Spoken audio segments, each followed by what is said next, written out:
بسم الله الرحمن الرحيم ويستفتونك في النساء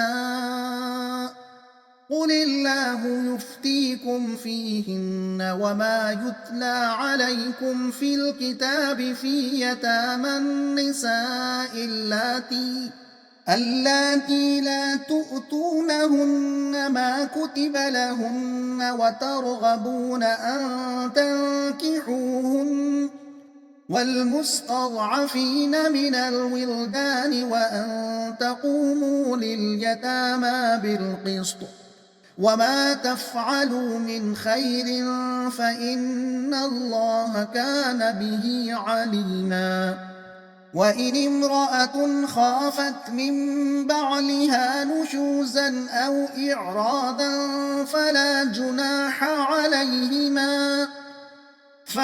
جناح عليهما أن يصلحا بينهما صلحا والصلح خير وأحضرت الأنفس الشح وإن تحسنوا وتتقوا فإن الله كان بما تعملون خبيرا.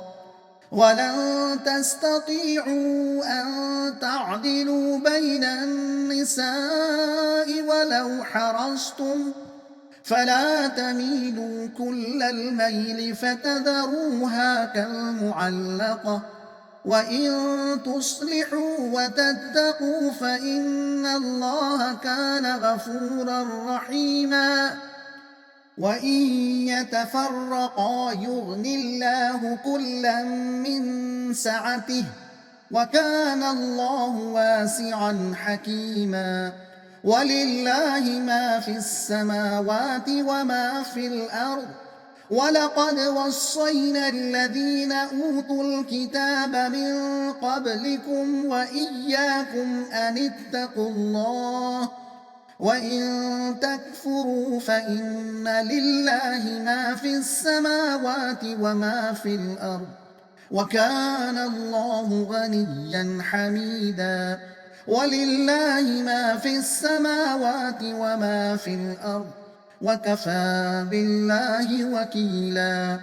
إن يشأ يذهبكم أيها الناس ويأت بآخرين وكان الله على ذلك قديرا. من كان يريد ثواب الدنيا فعند الله ثواب الدنيا والآخرة وكان الله سميعا بصيرا. मज़मून बीवी खाविंद के बाहमी बर्ताव के बारे में बाज़ हिदायत। मतलब जब किसी औरत को अपने शौहर से बदसलूकी या बेरग़बती का ख़तरा हो तो मुज़ायक़ा नहीं कि मियाँ बीवी कुछ हुकूक़ की कमी बेशी पर आपस में सुलह कर लें।